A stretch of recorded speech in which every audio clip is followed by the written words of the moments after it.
Agora parece Exato. que o mundo vai acabar na reforma tributária. Não, não Uhum. vai. Não. É só se preparar. Fala pessoal, bom dia. Aqui é o Hélio Galizia e a gente fala do quinto episódio do Brás Talk, o podcast de Real Estate e Logística da Braspark Empreendimentos. Estamos aqui no episódio número 5 hoje para falar de um tema super interessante, super bacana, que está em pauta, todo mundo está discutindo, tá quente o assunto. E para falar sobre esse tema, a gente tem um convidado super especial, é quase um guru do tema, tá ali diretamente viajando para nossa capital o tempo todo para informações, contatos, buscando resoluções e tudo mais. Então aqui, pessoal, recebam e dê muitas boas-vindas ao Lucas da Reut. Bom dia, Lucas. Fala, Hélio. Muito obrigado pelo convite. Um prazer estar aqui com você, com toda a audiência. Imagina, o prazer é todo nosso. E você que é um cara super conhecido, se você já está aqui e quem está ouvindo te conhece, sabe que o tema é reforma tributária. Este assunto que está em pauta e todos os lugares que eu vou e todas as reuniões que eu tenho são para falar, ou pelo menos tem um pedaço da agenda destinada para a reforma tributária, certo? Sem dúvida. Reforma é o tema do momento e será por um bom tempo ainda, Hélio. Pelo menos até o ano de 2033 nós vamos conviver com esse tema de alguma maneira impactando os nossos negócios, seja numa redefinição de processos, tecnologia, obrigações acessórias, reprecificação, mudança de contratos. Parece que a reforma é de tributo, mas de verdade é uma reforma dos negócios. Perfeito. Então já começa puxando aí quem é o Lucas, quem é a Reut. Conta um pouquinho para o pessoal. Muita gente já te conhece, mas a gente aqui tem um público nacionalizado, muito terrenista, muito family office. Então conta aí quem é o Lucas e quem é a Reut. Legal, Hélio, legal. Bom, eu comecei minha carreira na área de tecnologia. Comecei a desenvolver muito cedo, aos 13 anos de idade, desenvolver software, desenvolver de tudo que você possa imaginar. Sistema de portaria e e-commerce. Ao longo de mais de 20 anos, fiquei trabalhando nisso, mas sempre estudando em outras frentes. Então, fui fazer administração com marketing, fui fazer direito, me especializei na área tributária. Então, eu sou um advogado tributarista que desenvolve software. E isso é um pouco da Reut também. A Reut tem 160 pessoas hoje, metade da área de tributos, metade da área de tecnologia, são engenheiros de software, engenheiros de dados. A Reut é uma empresa voltada para eficiência, para hiperautomação, para gestão de dados e de inteligência de negócio a partir da tributação. Esse é o nosso modelo hoje de atuação, principalmente voltado para grandes empresas, médias empresas no Brasil. Temos uma carteira de mais de 600 clientes e grandes produtos de softwares que, de alguma maneira, envolvem uma área consultiva também de alto nível, extremamente sofisticada, para levar para essas empresas grandes combinações e possibilidades delas fazerem um melhor uso da legislação, seja antes da reforma tributária, durante a reforma tributária e depois da reforma tributária. Então, a gente sempre tem uma visão de curto prazo, mas também de médio e longo prazo para levar para essas companhias. Excelente, excelente. Então é quase um full service aí do end-to-end expertise da área tributária, seja tecnologia ou seja a reforma na sua forma mais pura de legislação mesmo. Perfeito, perfeito, Excelente. exatamente. Excelente. Então, Lucas, o que é a reforma tributária? Vamos entrar nesse tema. Vamos tentar destrinchar um pouquinho esse assunto. O que é? Você falou de antes, durante e depois, né? E aí é muito importante porque o nosso público aqui, ele é basicamente voltado para a parte de logística de portos, de logística portuária ou logística tradicional, rodoviária ou marítima, né? E é um tema que super importa para todo mundo. Então, o Claro. que é a reforma tributária na sua essência? Muito bom, muito bom. A reforma tributária, ela vai extinguir 5 tributos. De alguma maneira, eles vão deixar de existir como eles existem hoje ao longo do período de transição, que começa em 2026 e termina em 31 de dezembro de 2032. Quais são esses 5 tributos? O primeiro deles é o PIS e depois a COFINS, que são os tributos federais. Esses tributos do consumo, que hoje tem cumulativo, não cumulativo, monofásico, eles deixam essa estrutura, essas formas de operacionalização e passam a ser somente não cumulativo. Então, a gente tem algumas exceções, mas são exceções mesmo nesse momento. O que nós teremos é uma não cumulatividade num desenho de IVA. que é o Imposto sobre Valor Agregado. Então, você recolhe, antecipou o tributo, o próximo se credita desse valor que você pagou, paga a diferença até o final, e o ônus para o consumidor é conhecido, ele sabe exatamente o quanto ele pagou de tributos. E, por sua vez, nós temos o mesmo fenômeno para ICMS, que é o tributo estadual, e para o ISS, que hoje é o tributo municipal.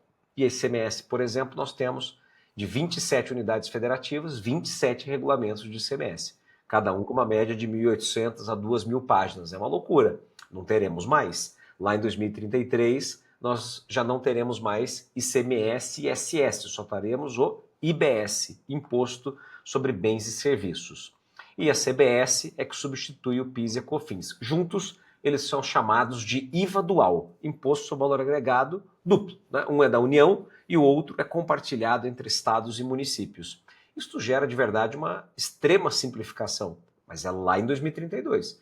Em 2027 nós já temos 100% de CBS, então não tem transição para ela, é só teste em 26, entra integral em 27, e IBS e CBS é gradual de 29 até 2032. E o IPI, por fim, que é o Imposto sobre Produtos Industrializados, o imposto pago pelas indústrias hoje, que ele passa a ser alíquota zero.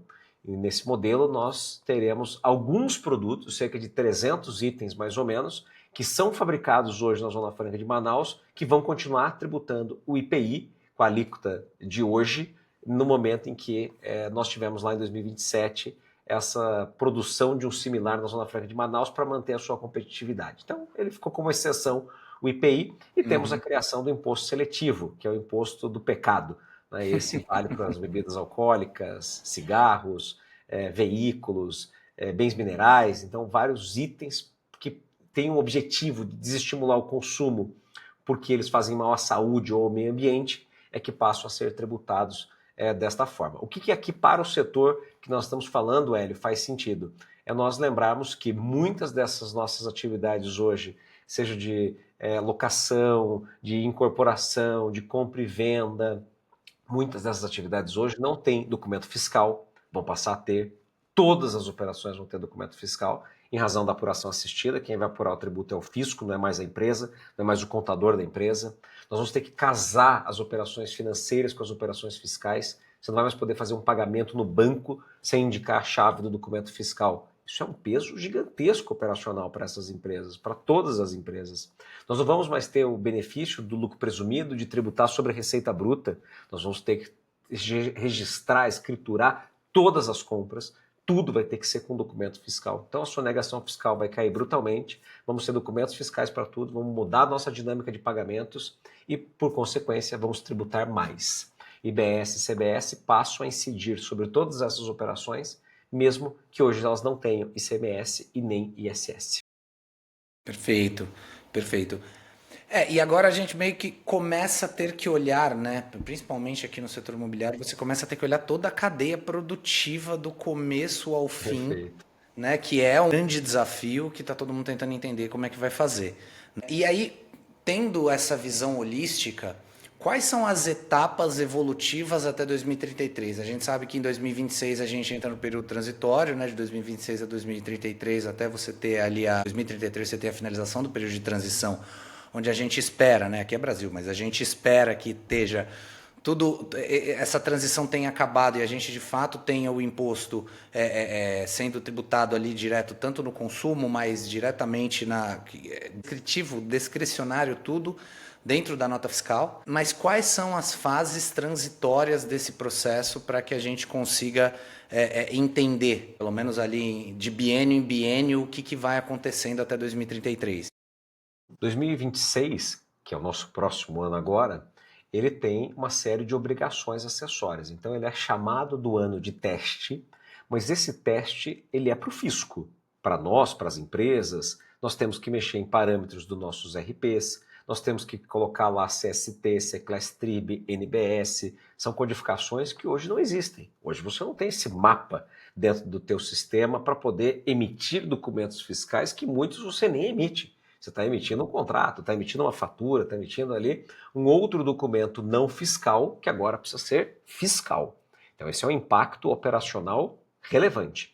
Dentro desses sistemas, em 2026, nós vamos ter que operar com a alíquota de teste, essa sim, que é de 1%, na soma entre IBS e CBS, 0,9 com mais 0,1 do IBS, nesse primeiro momento de 2026, para que o fisco possa saber qual é a base de cálculo para a definição da alíquota de referência, que nós vamos saber lá entre meados, final de 2026, para podermos aplicar em 2027.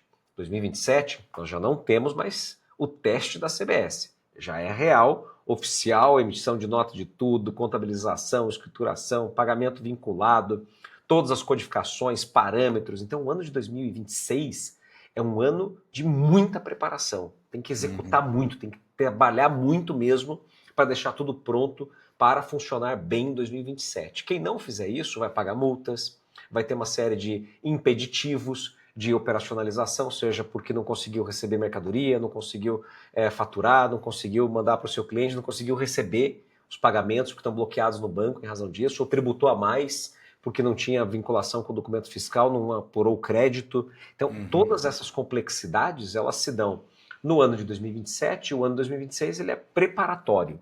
Quando a gente chegar em 2028, ele é o ano preparatório para 29, que é onde começa a IBS fazendo a substituição do ICMS e do ISS. Então, o ano de 2026 é preparatório crítico para 27, 28 é preparatório crítico para 29. E depois, de 29 até 2032, o operacional é muito parecido, porque nós temos aí sim uma redução do ICMS e do ISS gradual com a entrada do IBS. E o fim do benefício e incentivos fiscais que existem hoje, que acabam lá no ano de 2033. E aí sim, em 2033, vamos viver algo totalmente novo e, em tese, muito melhor do que é hoje. Se tudo correr bem, como está direcionado tanto do ponto de vista tecnológico quanto legal, isso vai nos levar a ter o melhor sistema tributário do mundo. Essa é a grande expectativa e, tecnicamente, eu acredito nela. Acho que estamos caminhando, sim, para isso. Mas temos que sobreviver até lá. Precisamos fazer nosso dever de casa para poder ter os melhores resultados com a reforma tributária. Não, perfeito, perfeito. Eu acho que ele é um consenso de que o Brasil precisava de uma reforma tributária. Né? Talvez ela não seja a reforma tributária ideal dos sonhos, mas ela é a reforma tributária possível. Perfeito. Né? Dado a tudo aquilo que a gente tem. E, de fato, é uma loucura. Né? Hoje você tem legislação, você tem incentivo fiscal, você tem incentivo estadual, você tem as empresas se posicionando e tomando decisões baseado no imposto, né? Não baseado na sua cadeia produtiva de uma forma geral. E isso é uma dinâmica que eu acredito que era necessária que fosse mudada. Eu acredito que todo mundo entende que seja necessário, que se faça necessária essa mudança. É claro que no Brasil a gente tem alguns problemas de governança nas empresas e a gente acaba demorando para se adaptar e se adequar. Então, quando você fala dos períodos de teste, eu acho que as empresas têm que levar muito a sério os períodos de teste, porque de fato vai acontecer e a empresa pode ser penalizada não só financeiramente, mas depois, a hora que for fazer balanço, contabilidade, que tirar seu demonstrativo de resultado, vai ser extremamente prejudicial e a gente sabe que negligência fiscal quebra empresa, né? Não tem jeito. E aí, pensando em tudo isso, como que isso impacta, Lucas, na macroeconomia brasileira de uma forma geral, em questão de alíquotas? A gente já falou que as empresas hoje se planejam muito pelos seus recursos tributários, a gente daqui a pouco entra na logística, e a logística é basicamente 50% análise tributária de onde você vai colocar seu galpão para fazer a sua distribuição. Mas de uma forma geral, como que isso impacta na macroeconomia brasileira, tanto na questão de distribuição dos impostos, que agora é federativo, como que isso impacta, como que você vê pequenas, médias e grandes cidades, como é que vai ser esse comportamento de uma forma geral? Muito bom. Bom, primeiro, a macroeconomia ela tende a ser impactada de uma maneira positiva. É o que se espera com a reforma tributária, que haja um crescimento do PIB, em razão da simplificação da tributação, novas entradas de capital externo, então os investidores vão ter mais confiança, aumenta a segurança jurídica do país, essa é a expectativa. Mas é essa a realidade? De verdade, a gente tem visto que talvez não. Em especial nos anos de transição, de 2027 até 2032, todas as empresas vão precisar reprecificar. Elas vão precisar tirar os tributos atuais que estão contidos nos preços e colocar os tributos novos. Falando assim parece muito fácil, mas de verdade não tem nada fácil nisso, porque ela precisa saber quanto teve de tributo da etapa anterior, quanto do fornecedor pagou de tributo. Então nós vamos limpar esses resíduos tributários que existem na cadeia para chegar no preço mais líquido e aí sim colocarmos os novos tributos. Isso vai fazer com que muitas empresas, seja por desconhecimento ou por oportunismo, mudem as suas precificações, aumentando suas margens. Ou seja, elas não aumentaram a riqueza, elas não produziram mais, elas não melhoraram sua eficiência, elas só subiram os preços, sem que houvesse um motivo para isso, que não o tributário. Então, nesse caso, isso pode nos levar a uma inflação de preços até descontrolada em alguns momentos. Isso deve ser suavizado porque nós temos um processo gradual de implementação da reforma. Então, uma parte disso vai ser sentida em 2027, depois uma parte sentida em 2029.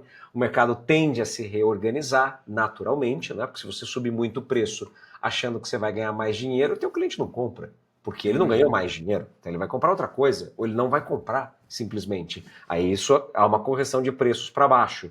Alguns casos vai ser o oposto, a empresa puxou para baixo o preço, mas puxou errado. E daqui a um determinado momento ela vai dizer, opa, peraí, estou perdendo dinheiro, preciso reajustar também os meus preços para não perder. Então ela vai se reorganizando. Então isso tende a uma linha de equalização. Essa é a tese. Na prática a gente vai descobrir isso com alguns setores, com algumas empresas, com alguns perfis ao longo do tempo. O que nós temos absoluta certeza é de que muitas empresas serão vencedoras, porque se prepararam, porque conhecem os números, porque souberam fazer conta, porque souberam eliminar os resíduos tributários, ajustaram de acordo com o mercado e com a nova tributação. E muitas empresas serão perdedoras. Muitas empresas vão pagar a conta, vão ser absorvidas, vão ser compradas por uma outra empresa concorrente, vão perder mercado porque não souberam fazer a conta, vão quebrar porque não tinham capital de giro para poder vencer a reforma tributária, que vai exigir mais capital de giro das empresas, porque o fisco vai receber primeiro. Então, tudo isso vai separar aqui o joio do trigo, né? As empresas vencedoras das perdedoras, e eu gosto de comparar aqui, Hélio, muito com o que aconteceu na pandemia. Na pandemia foi uma grande mudança, uma ruptura no modelo de negócio de muitas empresas, que muitas empresas cresceram absurdamente, aumentaram suas margens, aumentaram seus resultados, melhoraram sua eficiência, enquanto outras empresas fecharam as portas. Outras empresas desapareceram na pandemia, porque elas não estavam preparadas, porque elas não tinham caixa, porque elas não tinham conhecimento dos números, porque elas não estavam com a empresa nas mãos. E outras, então, puderam fazer frente a tudo isso e tomar esse mercado delas. É assim que vai acontecer na reforma tributária também. Aqueles mais preparados vão vencer os menos preparados. Não, sem dúvida. No mercado logístico, no mercado de real estate, de uma forma geral, você falou uma coisa super importante aí. Quem estava um pouco mais preparado surfou uma onda incrível na pandemia, né? O mercado de quem tinha e-commerce, quem já estava com projeto, quem já estava com o pé na frente, avançou muito, bebeu água muito limpa ali no ano de 2021 e 2022. E, cara, certamente a reforma tributária vai seguir no mesmo patamar, assim, e de fato é necessário uma grande preparação. Até porque você pode prejudicar em muito seu fluxo de caixa, né? Porque hoje você paga depois o imposto, né? Então você consegue ajustar o seu fluxo de caixa ali, faz um benefício, faz recuperação tributária, PIS/COFINS, atividade fim, né? Tô no lucro real. E não sei, e agora não dá mais, né? Agora você vai precisar ter um estudo de fluxo de caixa e se o fiscal quebra uma empresa, pode quebrar uma empresa, o fluxo de caixa com certeza quebra uma empresa se você tiver problema. Esse é uma certeza. Essa é a certeza que ela vai quebrar. Então, acho que é um ponto super importante e super fundamental. Tem que estar preparado, não é um negócio que dá para você levar no banho-maria e lá na frente a gente vê. Tá? E até, Hélio, se você me permite, Claro. muitas empresas, quando nos ouvem falar isso, acham que é catástrofe, né? Nossa, é caos, então todo mundo vai fechar as portas. E eu gosto também de comparar isso com a pandemia, né? Na pandemia também parecia que era isso. Parecia que o mundo ia acabar na pandemia. Agora parece que o mundo vai acabar na reforma tributária. Não, não vai. É só se preparar, é ter cautela, é sentar com os teus contadores, é sentar com os teus advogados, é chamar a tua empresa de software, é fazer isso com sabedoria e conhecimento, com informação, com cuidados dentro das tuas bases possíveis. Algumas empresas são maiores e vão precisar se dedicar mais, outras empresas são menores, não vão ter capacidade de fazer os investimentos, mas ela tem capacidade de começar um processo de preparação. Ela tem capacidade de chamar os seus fornecedores, os seus parceiros para poder discutir o tema, convidar os seus maiores clientes para participar e discutir a reforma tributária. Tem muito vídeo no YouTube, tem muito conteúdo como o nosso aqui, não é, Hélio? Para que as pessoas se preparem. O que não dá é para abandonar. É para dizer, isso aqui não é problema meu, isso aqui é problema do meu contador, isso aqui é problema do meu advogado, isso aqui é problema do meu software. Não, isso não é verdade. A reforma tributária é problema de todo mundo. É problema do dono da empresa, do CEO, do CFO, da pessoa de compras, da pessoa de contas a pagar, de tecnologia, da contabilidade. Todo mundo é envolvido, todo mundo é impactado. Então, a partir do momento que a gente aceita isso e entende e para de ter aquelas discussões filosóficas, né, de reforma tributária, nossa, não vai aprovar, porque isso vai mudar, porque quando mudar o governo vai acontecer aquilo ou aquele outro. Não vai acontecer nada disso. A reforma tributária está na Constituição Federal, tem lei complementar, já tem regulamentação saindo, todos os sistemas estão prontos da Receita Federal, tem bilhões de reais investidos nisso, tem nuvem soberana de governo para operar, tem split sendo desenvolvido. Não tem nenhuma hipótese disso retroceder. Muito pelo contrário, é mais fácil acelerar do que desacelerar. Então, é o momento do empresário, né, do gestor, ter atenção ao tema, mas sem desespero, sem catástrofe. Não é isso. Né? Não estamos vendendo aqui o caos, muito pelo contrário, estamos vendendo a oportunidade. Né? Estamos demonstrando aqui o quanto é o momento para você fazer boas conduções e ter os melhores resultados. Não, tá perfeito, acho que é bem por aí, né? E puxando pro nosso, aqui, agora vamos puxar a sardinha pro nosso lado, né? Vamos pegar o gancho e falar de logística, de transporte e movimentação. Falando de, hoje a gente sabe, grande parte, né, da decisão de aonde colocar um galpão, da onde a transporte, o operador logístico ou a indústria vai colocar seu galpão, tem muito a ver com o incentivo fiscal que ele recebe. E isso acabou gerando muitos hubs que cresceram e você às vezes não entende o porquê cresceu ali, mas cresceu ali por causa do incentivo fiscal. Acho que o maior exemplo que a gente tem no Sudeste é Extrema, em Minas Gerais, que é um lugar assim, ele fica na beira de São Paulo, ele não está dentro de São Paulo, ele é um lugar que tem um eixo de transporte bacana, porque tem uma malha rodoviária legal, mas o principal ponto dos galpões estarem lá é o incentivo fiscal municipal, que está lá diretamente ligado. Então, a minha pergunta é 2 em 1 para você, Lucas. Você acha que vai haver uma mudança de comportamento dos operadores logísticos e também da indústria sobre aonde colocar o seu galpão, aonde colocar o seu, ou como projetar a sua malha? E, ao mesmo tempo, você acha que a gente vai começar a ver nestas áreas que são muito dependentes do incentivo fiscal, êxodo de ocupantes, e aí você vai começar a ter um problema de vacância e um problema de imóvel que vai parar de render aquilo que é para render. Você acha que o caminho vai ser isso? É muito cedo para dizer? O que você acha? É um misto de tudo isso, Hélio. Veja só, vamos fazer uma análise fria aqui. Muitas empresas se instalaram em determinadas regiões, como Extrema, como você colocou, seja o seu centro de distribuição ou plantas industriais, se a gente for imaginar na Bahia, né, com grandes incentivos e benefícios fiscais, vamos pensar as operações de trading que acontecem em Santa Catarina. Muito disso está relacionado, sim, ao benefício incentivo fiscal ou só ao benefício incentivo fiscal como a decisão inicial. Mas essas empresas já fizeram sua base de estrutura de pessoas, estruturas logísticas. Então, todo o entorno das empresas está pautado nessa região. Para essas empresas agora tomarem uma decisão de sair dali e vir para São Paulo, por exemplo, não é simples. Tem um investimento significativo, tem tempo, tem preparação, tem um custo de oportunidade significativo para ela também a ser avaliado. Então, eu entendo que muitas empresas vão continuar onde elas estão por comodidade, reorganização, ela vai ganhar eficiência de outras maneiras, ela vai ter uma redução do tributo em razão do crédito, talvez, que compensa, ela vai buscar a compensação no fundo de compensação de benefícios e incentivos fiscais. Alguns estados vão conceder a essas empresas recursos através do Fundo de Desenvolvimento Econômico, que foi criado pela reforma tributária. Então, vão acontecer mecanismos de compensação, mecanismos em que vão nos levar à manutenção dessas empresas nos locais onde elas estão. Ah, mas e aquele estado que não fizer nada? Aquele estado que não tem nada, não tem boas estradas, não tem boa estrutura logística, não tem boa educação, não tem bons profissionais. Puxa, esse muito provavelmente vai perder suas empresas. Então, isso também é estímulo para que o gestor público, o prefeito, o governador, os vereadores, os deputados estaduais, para que eles tomem medidas cautelatórias, medidas corretivas dentro da sua estrutura, dentro das políticas públicas, para manter essas empresas lá, para atrair novas empresas para lá. Nós temos estados já muito dedicados a isso, que entenderam o jogo da reforma tributária. Paraná tem feito isso de uma maneira brilhante, o estado de Mato Grosso tem feito isso de uma maneira também muito bem estruturada. Esses estados entenderam que se eles forem se basear apenas no consumo, se eles forem esperar a reforma tributária para depois agir, vai ser tarde demais para eles também. Então isso não vale só para as empresas, isso também vale para o estado e para o município. Em resumo, né, o que eu acredito? Que muitos estados, muitas regiões, muitos municípios, sim, vão perder empresas.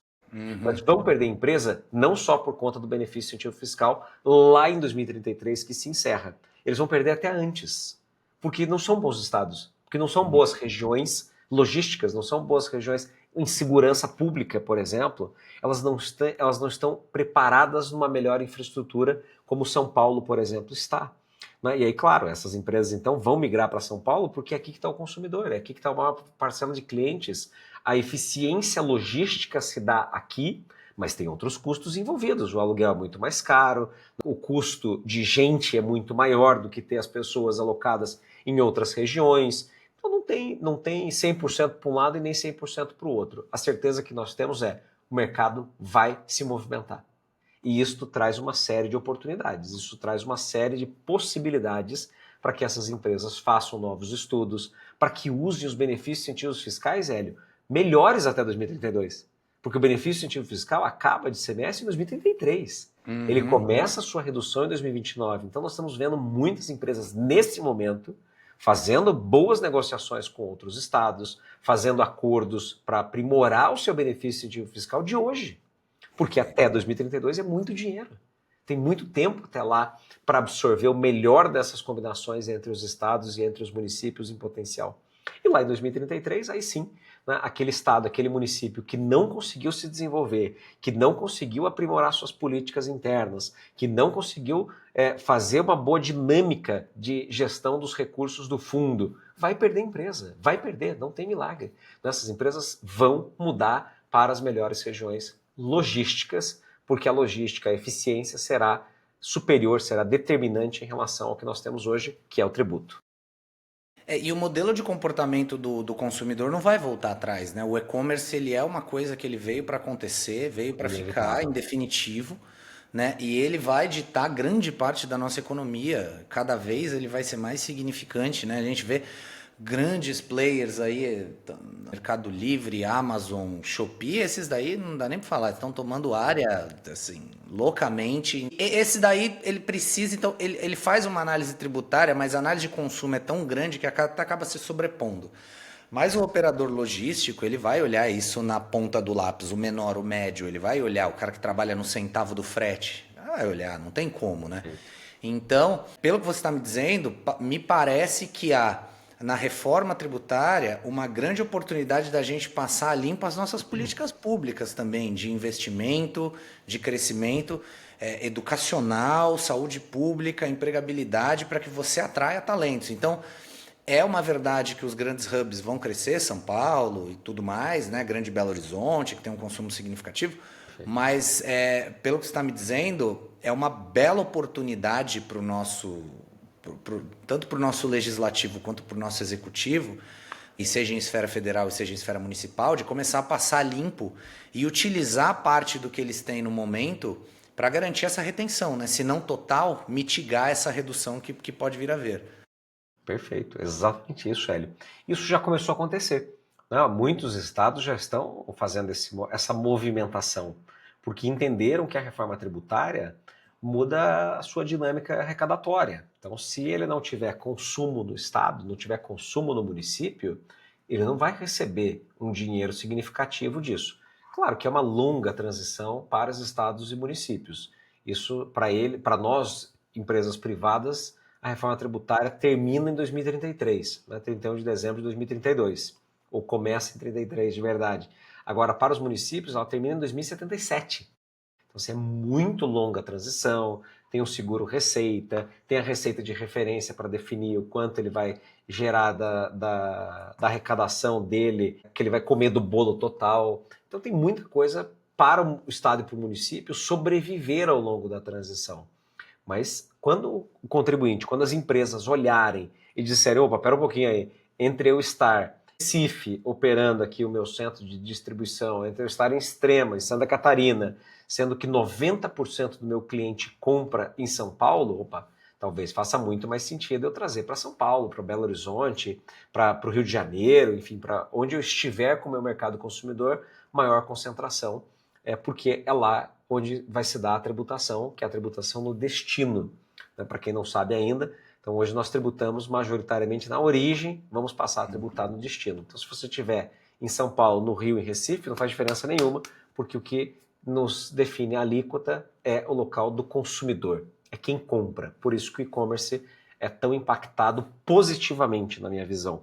O e-commerce ele vai ter uma limpeza de carga tributária, de competitividade, o que é bom e é ruim. Né? Outros e-commerces vão nascer, que hoje não conseguem fazer gestão tributária, e muitos e-commerces grandes, bem estruturados, vão crescer, porque passam a ter muito mais capacidade agora de escala e de limpeza dessa composição tributária.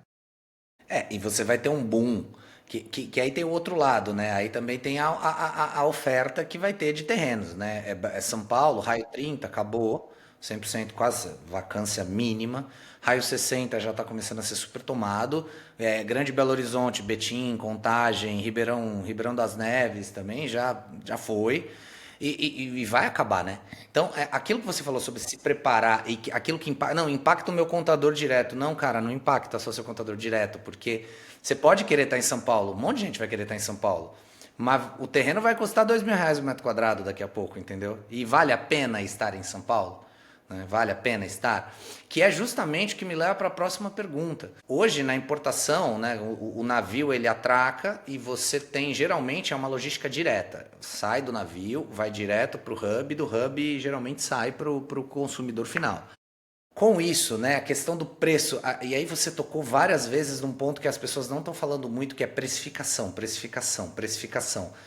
Quando você vai precificar, tá bom, vai ser muito melhor eu estar em São Paulo, mas você vai falar, cara, o custo de obra aqui vai ser mais caro, a mão de obra vai ser mais cara. Vale a pena eu estar em São Paulo? Ou vale a pena eu sofrer um pouco mais neste ponto, mas conseguir me preparar melhor e estar num estado onde eu consiga fazer essa logística também de uma forma eficiente e consiga aproveitar outros benefícios. Você acha que esse comportamento da descentralização, ele é uma verdade também? É uma verdade, a gente vai viver isso com toda certeza, né? Uma descentralização e a melhor combinação de eficiência, Hélio. Quando a gente olha para os outros países que já estão há muito mais tempo vivendo IVA, vivendo imposto sobre valor agregado, a gente tem clareza de que o tributo ele precisa ser neutro. O que isso significa? Significa o seguinte, imagina que você comprou de uma empresa A e você vai vender para a empresa B. Hoje você carrega uma série de tributos, que são os resíduos tributários. ISS que não dá crédito, IPI que veio carregado na mercadoria que não deu crédito, mas sempre é um efeito em cascata. Um pagou mais, o outro pagou, o outro pagou, o outro pagou. Então, de verdade, a gente nem sabe quanto de tributo a gente paga, porque está escondido, isso está oculto. No momento em que a gente passa a ter o IVA, as decisões elas não se pautam mais pelo tributo. De verdade, essa empresa que está no meio, por exemplo, ela só é um agente arrecadador do tributo intermediário. Ela pega aqui, de um lado, antecipa o tributo e depois ela paga para o outro esse tributo da diferença que gera o crédito para o outro. Então, nós só somos aqui agentes arrecadadores num determinado período de tempo do recurso do tributo. E que também, daqui a pouco, nem seremos mais. Porque com a entrada do split payment, o dinheiro do tributo não vai nem passar pelas nossas contas. Não vai nem passar mais pela nossa contabilidade. O dinheiro vai passar direto no sistema financeiro. Então, o PIX, a transferência, o boleto bancário, o dinheiro do tributo já é separado automaticamente e vai para a conta do fisco. À medida em que isso acontece, as empresas tomam decisões com base no negócio.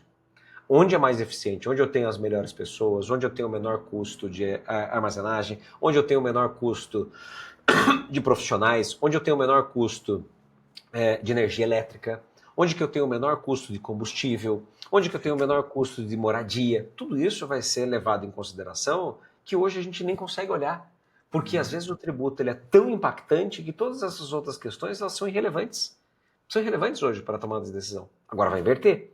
Né? Nós vamos ter o tributo tendo participação zero na análise e todos esses outros elementos tendo uma participação significativa no desenho de negócio. E é isso que vai mudar sobremaneira as empresas, as operações no Brasil. Nós vamos viver tempos difíceis nesse período de transição, porque é uma readequação, uma reorganização do mercado. E claro, empresas, mais uma vez, né, as empresas bem preparadas vão surfar uma ótima onda e aquelas que deixarem para depois vão perder, vão ser soterradas por essas empresas mais rápidas. Perfeito, perfeito mesmo, porque quem tem a oportunidade de trabalhar, quem teve a oportunidade de trabalhar com empresas americanas, quando a gente vai reportar resultado, a gente tem o Yes Gap, né? Que é o pesadelo da vida de todo contador e para todo mundo que está reportando resultado, né? Por quê? Porque aqui a gente, com aquilo que você falou, hoje o imposto ele vem para a gente e a gente faz o pagamento e aí a gente usa crédito tributário e tudo. Só que quando a gente vai reportar para os Estados Unidos já usa o sistema NET. Então, o imposto não passa pela conta. Então, aqui a gente, além da variação do dólar, você tem o Yes Gap, que é você discrecionar os valores do imposto. Então, fechamento de empresa multinacional, de empresa que tem reporte para fora, é um pesadelo. Essa galera, eu acho que no fim das contas, ela está até feliz da vida que isso vai acontecer, que isso vai acabar, porque é um pesadelo. Mas isso é uma grande verdade. Esse dinheiro, você não pode contar com esse dinheiro. E eu acho que isso é aquilo que a gente está falando desde o começo. Quem se preparar, show de bola. Quem não se preparar vai ter problema brutal de fluxo de caixa. Porque é aquilo. Imposto é 20%, 30% ali da cadeia que sai no seu P&L ali que você olha, 30% daquele seu imposto, você fala assim, meu Deus, o fornecedor é 15%, é 10%, então eu tenho que olhar mais a carga tributária. Vai mudar isso. E aí é o comportamento de uma forma geral da empresa. E, novamente, aquilo que você falou, é um problema. Muitas empresas estão tendo comitê e tudo mais, mas eu ainda vejo muita empresa, não, lá na frente a gente vê porque ninguém sabe o que vai acontecer. E, cara, não acho que é verdade. Acho que as pessoas já têm uma ideia do que vai acontecer. Acho que vai ter lessons learned aí no meio do caminho para fazer readequações como toda transição tem, mas eu acho que não é mais um período de, deixa eu ver como é que vai se comportar. Então, para mim, é fundamental toda empresa de pequeno, médio, grande porte ter um comitê e aí ter uma empresa de suporte como a sua, como a Reut, para apoiar na tomada de decisão de como fazer, de como trazer os parceiros, né? Esse comitê, às vezes, ele não é nem composto só pela empresa, ele é composto também por uma cadeia de fornecedores ali. A área de procurement está muito engajada também nessa parte. Então, acho que é bem por aí e vão ser anos super interessantes assim, para a gente olhar. Com certeza, com certeza. Lucas, estamos indo para o final. Cara, eu ficaria aqui. Eu adoro esse tema, então eu sou suspeito. Eu ficaria 3 horas aqui batendo um papo discutindo. É um tema que eu acho que é super. Não só super quente para o momento, mas ele é super pertinente para você olhar a empresa, para você não só tomar decisões também estratégicas, para você, como gestor, entender que o seu comportamento vai mudar. Indo para o final, já que a gente tem que ir. Qual é a gente tem um momento de pílula, drops de sabedoria aqui nosso, né? Então, todo convidado dá um drop de sabedoria, assim o Lucas do futuro vai ter uma percepção ali e veio falar para o Lucas do passado. O que você imagina? Quais são suas Legal. percepções para os próximos anos? Dicas e aconselhamentos aí, fica à vontade para passar para o nosso público. Bom, primeiro com dicas aqui, a primeira dica crítica a ser tomada por todas as empresas, Hélio, é uma revisão de contratos, que nós ainda não falamos aqui. Como todas as relações vão mudar, o ciclo de pagamento, a condição do crédito é financeira, não é mais escritural, tudo se baseia em créditos e débitos, então há uma não cumulatividade plena. A dinâmica da reforma exige novos acordos comerciais. Então você tem que fazer isso o quanto antes, porque 2027 é um impacto 100% efetivo. Então nós temos o ano de 2026 para aditivar, para fazer novos contratos com fornecedores e com clientes. Essa é uma primeira dica importantíssima e crítica de preparação. A parte de documentos fiscais é inquestionável, é obrigação que precisa ser cumprida, que não é só campo. Muita atenção, tem gente achando que é só ir lá e colocar IBS e CBS no documento fiscal e vamos embora. Não, tem eventos novos. Eventos de multa e juros, que vai precisar gerar nota de débito ou nota de crédito. Nós temos o evento do pagamento antecipado. Hoje você faz um pagamento, recebe um pagamento antecipado e ele só transita pelo banco e pela contabilidade. Agora não, agora nós vamos precisar transitar pelo fiscal. Nós vamos precisar fazer um documento fiscal, uma nota fiscal de adiantamento, que vai ter a vinculação com o pagamento, que depois tem a vinculação com a próxima nota. Então, isso é uma mudança de processo, isso é uma mudança interna dentro das empresas muito pesada. Muda a cultura de se fazer negócio. Então, isso precisa ser observado, precisa ser implementado já, o quanto antes, para que a empresa consiga sobreviver. Nós temos penalidades críticas sendo trazidas pela reforma tributária. Manifesto obrigatório de documento fiscal nas entradas, nas aquisições. Nós temos penalidades por cancelamento de nota fiscal pesadíssimas, de 33% e de 66%. Então, muito disso que hoje a gente não convive. Nós não estamos atentos a esses fatores, porque eles são novos, então não é da nossa rotina, não faz parte do dia a dia das nossas empresas. Agora vai fazer parte. Então, mapeie tudo isso, faça uma análise cuidadosa, criteriosa desses impactos internos dentro da tua empresa. Seja ela do tamanho que for, pode ser até simples nacional, presumido, real, independente do tipo de atividade, né? Todo mundo vai ser impactado, todo mundo. Então, isso é, primeiro, a dica e o ponto de atenção. Quando a gente fala de futuro, olhe a reforma tributária como oportunidade. Como é que a gente faz para ganhar mais dinheiro com a reforma tributária? Seja limpando a carga tributária dos resíduos na cadeia, seja buscando benefícios e incentivos fiscais durante o período de transição, os fundos de desenvolvimento econômico, o fundo de compensação, a busca por créditos tributários no período de transição, que se encerra agora em 2026 para PIS e COFINS, então a gente tem um deadline para isso, para ser implementado. Tem muito dinheiro na mesa. Então saiba buscar esse dinheiro que está na mesa, porque isso vai fazer toda a diferença para o teu caixa. Vai fazer toda a diferença para isso que você muito bem colocou aí, né, Hélio? De que as empresas hoje trabalham com o dinheiro do fisco. Nós não vamos mais trabalhar, porque o dinheiro do fisco vai primeiro para o fisco. Né? Então, ele vai receber antes. E se ele vai receber antes, alguém vai ter que pagar antes. Ou é a tua empresa, ou são os teus fornecedores, ou são os teus clientes. Alguém vai ter impacto e quem fica feliz com isso no final do dia é o banco, né? Que precisa dar mais crédito, que precisa fornecer mais recursos. Os bancos estão sempre se dando bem. Isso é uma verdade absoluta no Brasil. Não vai ser diferente na reforma tributária, pelo contrário, vão ganhar ainda mais. Então saiba como fazer essas operações, saiba como buscar essas oportunidades de operações financeiras, de FDIC, né, de securitização. Tem muita coisa que pode ser feita no seu negócio que talvez você não esteja olhando agora e a reforma tributária vai provocar, vai proporcionar tudo isso. Excelente, perfeito. Lucas, quero te agradecer demais, foi assim espetacular, é muita coisa que eu não fazia ideia e agora tá muito mais claro. Acho que essa nossa conversa, ela abre espaço para várias outras conversas, vários outros debates. Então, assim, provavelmente a gente vai te perturbar pedindo para você voltar depois para a gente falar de tema mais específico, mas foi um super prazer, muito obrigado mesmo, foi super especial, super bacana aqui sua presença, tá? Legal, Hélio. Obrigado a você, obrigado a todos aqui pelo convite, pela audiência. Tenho certeza que juntos nós podemos fazer muito mais na reforma tributária, com compartilhamento de conhecimento, de novas ideias, novos insights. Isso agrega para todos que estão envolvidos no empreendedorismo, na condução dos negócios. Perfeito. Pessoal, esse foi o Lucas Reut, da Reut. A gente teve uma conversa super bacana aqui. Fiquem ligados no Brasp Talk. Né? A cada mês a gente tem um tema novo, estamos chegando no nosso fim de temporada, já está no final de ano. Sigam o Lucas, sigam a Reut nas redes sociais, no LinkedIn, no Instagram, tem bastante informação lá, solta direto vários insights, é muito bacana. E siga a gente também nas nossas redes sociais, siga, se você que está ouvindo, siga a Braspark no LinkedIn, siga a Braspark no Instagram, pode me seguir também. Toda conversa que a gente tem aqui é para a gente ter debates futuros. Então a gente fica muito contente quando essa conversa aqui gera novas conversas. Então, muito obrigado a todo mundo que está escutando, boa semana para todo mundo. Braspark, você no topo da cadeia logística. Até mais.